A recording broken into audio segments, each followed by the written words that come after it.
Hi YouTube. So welcome back to my second ever video on this channel. Essentially today what I want to talk to you about is 5 thriller books that I have really enjoyed over the years. Now, just for a heads up, I'm not a massive thriller person. The problem is, obviously when you read kind of a few, you start to get the gist of how thrillers work. There's kind of a certain set of templates that they fit into. And essentially you then start to think, is there anything new that they can really do here? Then some thrillers do come along and they really do kind of bend how thrillers can be written in terms of the format, in terms of the twists that they offer. They really are quite impressive in that sense. What then I have done is I've narrowed down to 5 books I think you will really be impressed by. And books I think even if you're a thriller fan, you should definitely give these 5 a try. The first one is called High Wire by Cam Majd. Now, this is a book that was kindly gifted to me by the publisher of the author. Essentially, it's a book about a woman who realizes on a flight she's on that the technology has started to go wrong. The kind of cruise control, the automation systems aren't working how they should be, and it results in the plane crashing, and I believe a few people may die. What she then sets out to do is prove that it was not in fact her, and that it was in fact the technology itself, and something went wrong there.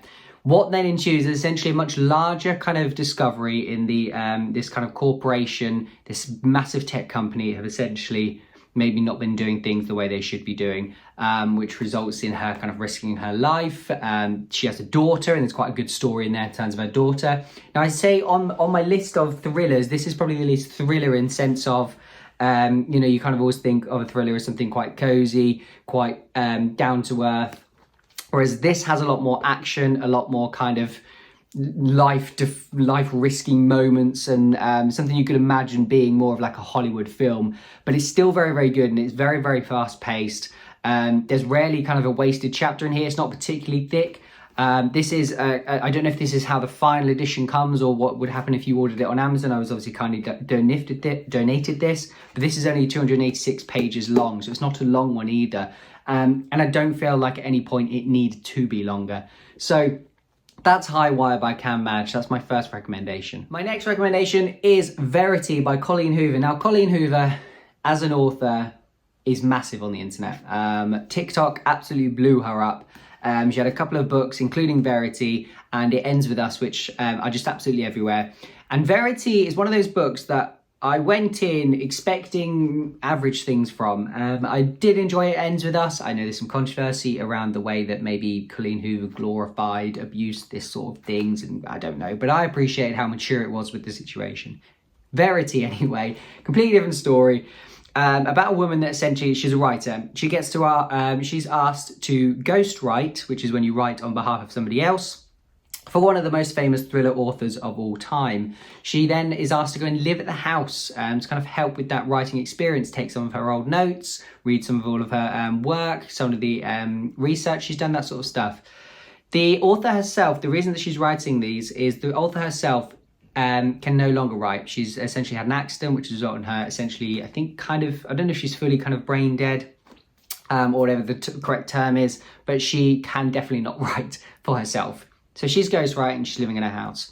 However, things start to get a bit creepy. She starts to read these letters that suggest the author, when she was kind of active, wasn't a particularly good person.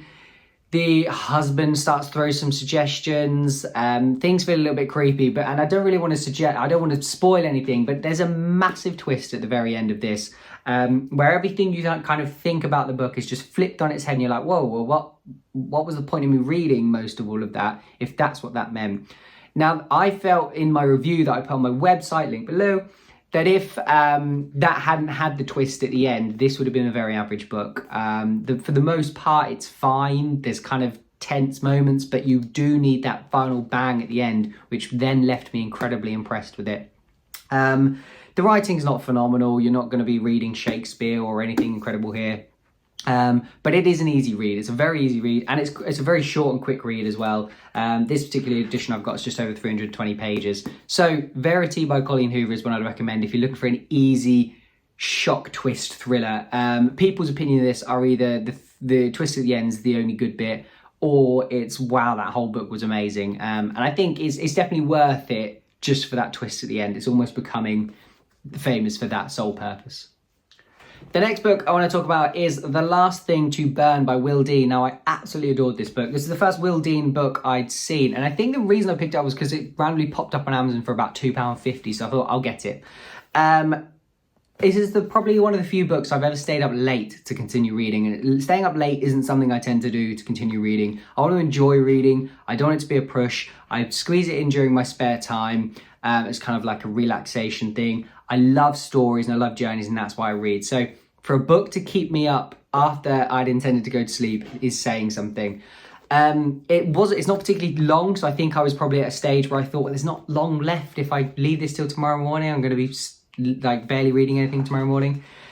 Essentially, it's about a woman who has been kidnapped and is forced to live in this house with this man.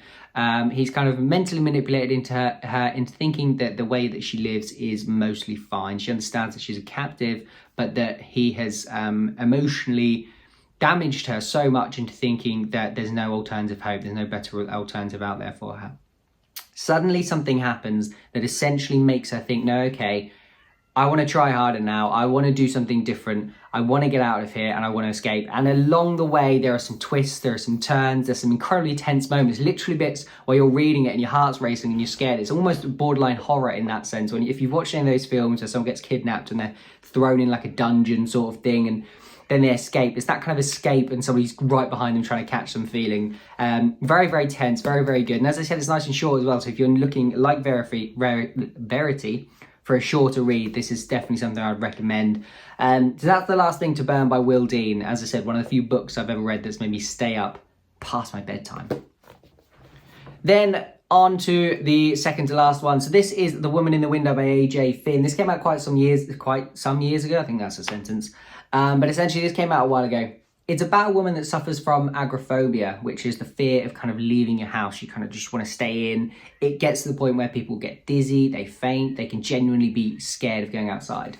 Alongside this, she's been prescribed kind of drugs by her psychologist, as well as taking alcohol, which she has been told not to do, but she does anyway to kind of help with her agoraphobia, this sort of thing. She has a past, she has a history. There are some flashbacks to a better life that she once had, which possibly causes her agoraphobia.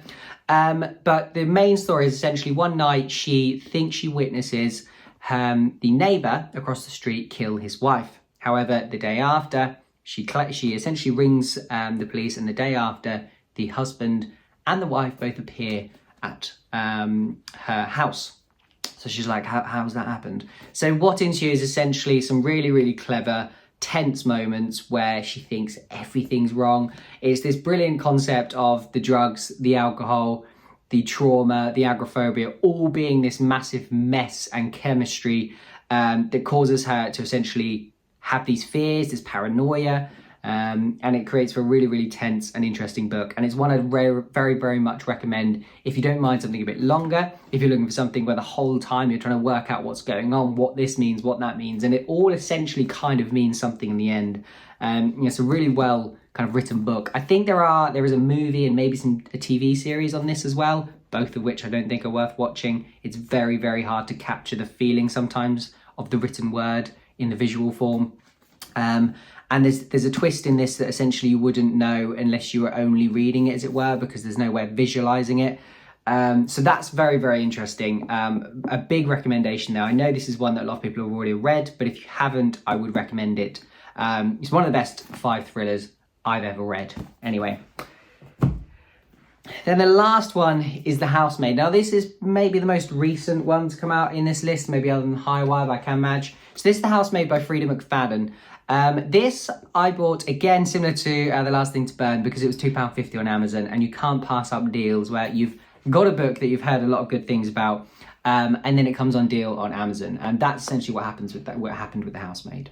The story here is a woman moves in, and she's a housemaid, surprise, surprise, at a fancy house with a rich man and his wife. Initially, it seems like the wife is particularly psychotic. She starts to claim that the housemaid is doing things that she's never done.